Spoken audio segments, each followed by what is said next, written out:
Kalau ada yang klik video ini artinya kamu adalah seorang ibu yang saat ini sedang membersamai anak mau ujian sekolah. Atau kamu yang belum punya anak tapi ingin tahu ilmu cara membersamai anak dengan benar ketika memasuki masa-masa ujian sekolah. Kalau dilihat dari judulnya berarti kita akan membahas tentang 4 aktivitas. Artinya kita berkaitan dengan membahas cara. Namun yang sering ikut kajian UMU pasti tahu betul bahwa yang akan dibahas duluan itu adalah why-nya dulu, baru how to ya. Artinya kenapa dulu, kita harus menjawab dulu kenapa, baru kita akan berbicara tentang caranya. Karena orang yang paham why tapi tidak paham how to, maka dia itu akan mudah pasrah, nggak mau maju. Namun orang yang paham how to tapi dia tidak memahami why-nya, maka dia akan stres. Jadi ketika Bunda klik video ini tonton sampai habis karena kita akan bahas keduanya, yaitu why dan how to-nya. Baik, bunda-bunda dimanapun berada, kita semua pasti pernah merasakan ujian kenaikan kelas, betul? Atau pernah juga mengalami ujian tengah semester, ujian kelulusan. Kalau dulu seingat UMU waktu masih SD, kalau kenaikan kelas itu ulangan namanya ya. Ujian itu hanya khusus untuk ujian sekolah. Tapi kalau sekarang kayaknya kebanyakan menyebutnya ujian. Nah, coba ingat-ingat lagi, orang tua kita dulu gimana mengingatkan kita saat mau ujian. Mungkin ada yang pernah mengalami ini. Jangan lupa belajar, besok kamu ujian. Atau jangan main dulu, banyak belajar. Atau ada tipe orang tua yang memaksa, mengancam ya. Kamu harus belajar, awas nanti kalau nilainya turun. Awas nanti kalau nggak juara kelas, dan seterusnya dan seterusnya. Naik level dikit, kita diiming-imingi, nanti kalau nilainya bagus dapat hadiah ya. Semua kata-kata tadi atau aktivitas seperti mengingatkan dan terus mengingatkan itu adalah bentuk respon yang reaktif sebagai orang tua. Walaupun ada beberapa yang terjun langsung, membersamai langsung anaknya ketika mau ujian, tapi dengan berbagai tekanan dan ancaman yang tentunya akan membuat psikologi anak itu kurang nyaman. Ironinya setelah kita dewasa, mulai melepaskan diri dari bayang-bayang orang tua, dan paling berasa ketika memang waktu kita sudah masuk dalam sebuah pernikahan, membentuk keluarga kecil kita sendiri. Tentu berbagai ujian pasti pernah kita alami. Pertanyaannya, gimana caranya kita menghadapi ujian kehidupan tersebut? Ada yang ketakutan, ada yang jatuh, gak kuat menghadapi ujian, dan mungkin ada yang berhasil tapi selebrasinya kebablasan. Kira-kira kenapa ya? Padahal sebenarnya kita sudah biasa menghadapi ujian dari kita sekolah, kok memasuki dalam dunia kehidupan kita seperti orang yang tak terlatih dalam menghadapi ujian. Nah, itu dia, betul sekali. Bisa jadi karena orang tua kita tidak memahamkan apa sebenarnya makna ujian ketika kita masih sekolah dulu. Jadi saat ini mari kita putus rantai sikap reaktif ketika anak sedang ujian. Umu mau sharing 4 hal yang harus kita lakukan saat membersamai anak ujian sekolah, dan 4 hal ini ketika kita konsisten bunda-bunda sekalian melakukannya, insya Allah anak akan punya power ketahanan diri yang kuat ketika menghadapi ujian kehidupan. Yang pertama adalah pahamkan anak apa itu makna ujian. Nah, cara memahamkannya ini sederhana sebenarnya. Jalin, kata kuncinya itu dialog. Banyak-banyaklah dialog kepada anak. Anak SD kelas 1 sampai kelas 4 tentu akan berbeda dengan anak kelas 5, kelas 6 atau bahkan SMP, dan semakin rendah kelasnya semakin banyak keterlibatan kita membersamai anak. Contoh dialognya gimana Umu? Nah, contohkan seperti ini. Nak, besok kamu ujian ya? Sini bunda lihat pelajarannya. Lalu tanya ke anak kita, nak, kamu tahu nggak ujian itu untuk apa?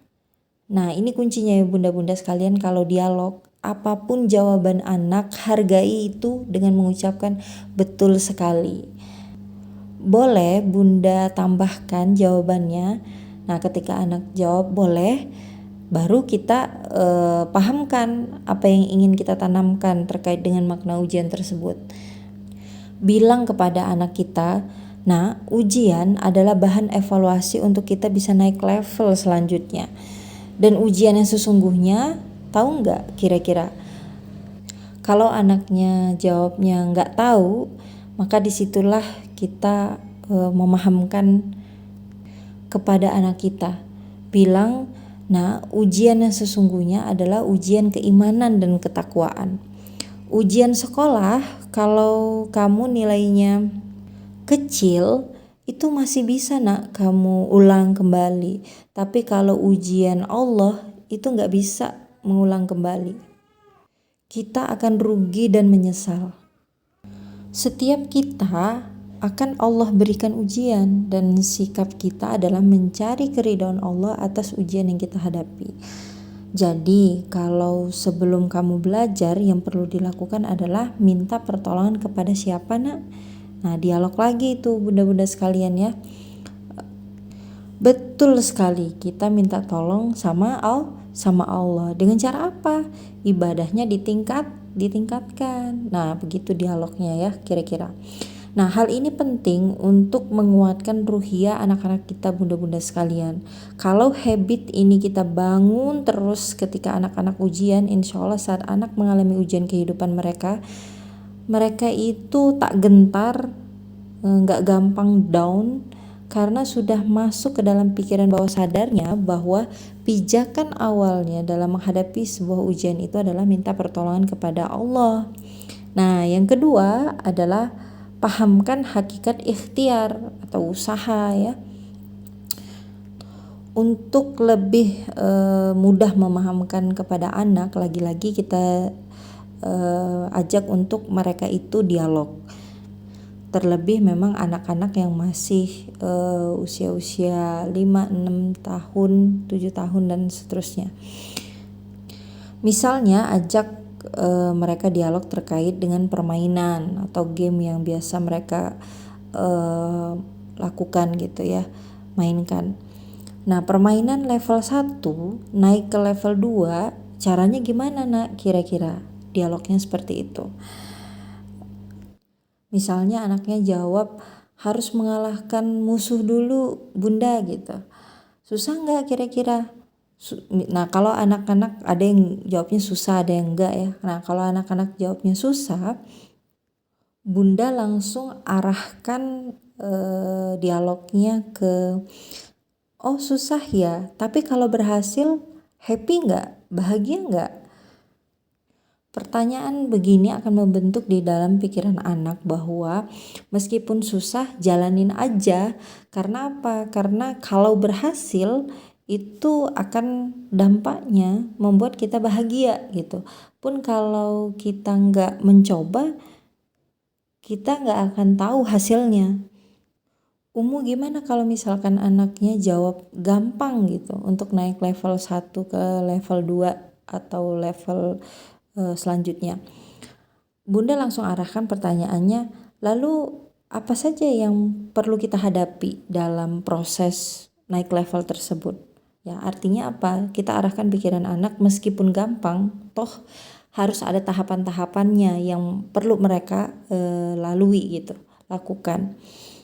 Setelah anak memaparkan langkah-langkahnya, nah sama halnya dengan ujian sekolah kamu saat ini nah yang sedang kamu jalani. Untuk bisa lulus, kita harus persiapkan diri dengan belajar, mengulang kembali pelajaran yang sudah diberikan oleh guru-guru di sekolah. Nah, yang poin ketiga atau 3, bunda pahamkan bahwa ujian adalah bentuk kasih sayangnya Allah. Allah memberikan ujian sebagai bentuk cinta supaya kita naik level. Nah, Allah melihat proses kita melakukan persiapan dalam melaksanakan ujian, bukan hasilnya. Dan setiap proses Allah lihat dan Allah akan nilai kebaikannya. Jadi kalau kamu nggak tahu jawab soalnya, lalu kamu coba-coba nyontek jawaban temannya, kira-kira Allah lihat nggak? Allah tahu nggak? Kalau Allah lihat ternyata kamu melakukan kecurangan atau nggak jujur, kira-kira Allah jadi sayang nggak? Jika anaknya menjawab dengan lantang enggak gitu ya, itu bagus sekali. Tapi kalaupun dia tidak menjawab, pasti dia tertanam di dalam dirinya itu bahwa enggak, di dalam hatinya juga iya ya, enggak ya, Allah nggak suka saya melakukan kecurangan, Allah lihat gitu. Nah, jadi kamu mau disayang Allah nggak, nak? Mau biasanya gitu ya kalau anak-anak usia-usia 7 tahun gitu ya, 6 tahun 7 tahun gitu, mau gitu. Nah, setelah mereka jawab mau, maka kerucutkan lagi bunda-bunda sekalian. Jadi kamu gak boleh curang ya, nak. Kerjain semampu kamu dan sungguh-sungguh dalam belajar. Nah, mari Umi bantu gitu. Jadi kita punya keterlibatan juga gitu, jangan hanya sekedar mengingatkan atau memberitahu, tapi kita terjun langsung juga untuk membersamai anak dalam belajar gitu, dalam mengulang pelajarannya. Yang keempat, ini yang terakhir, minta anak feedback setelah mereka melaksanakan ujian.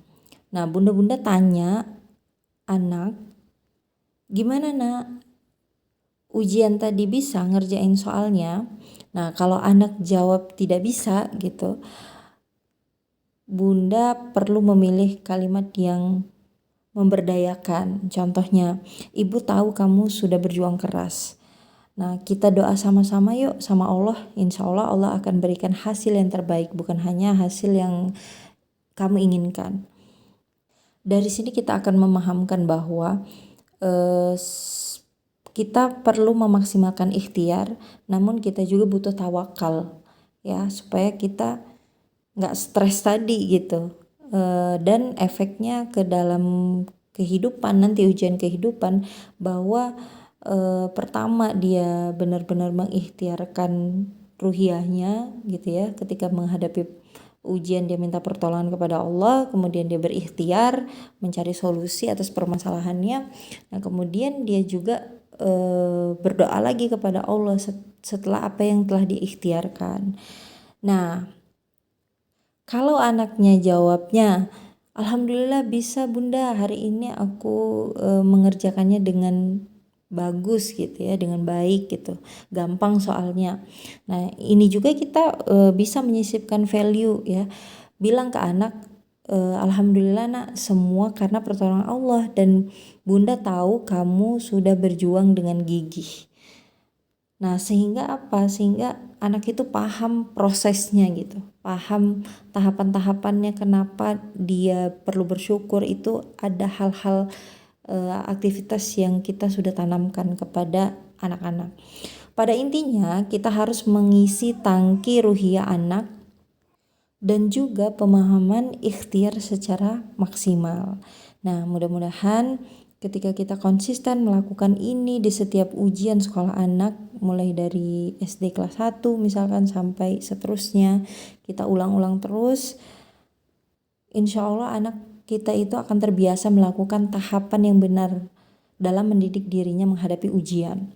Dan suatu saat ketika menghadapi ujian kehidupan, anak kita akan melakukan tahapan-tahapan yang sudah kita ajarkan tadi itu tanpa dia sadari, bahkan tanpa dia sadari. Karena apa? Karena sudah otomatis terinstal ke dalam diri mereka sendiri.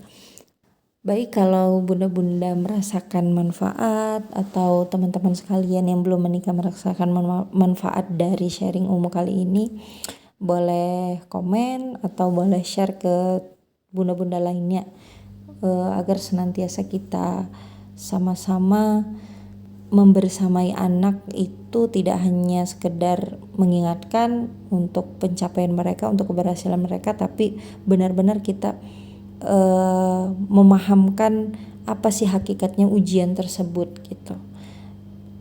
Sampai jumpa di sharing selanjutnya.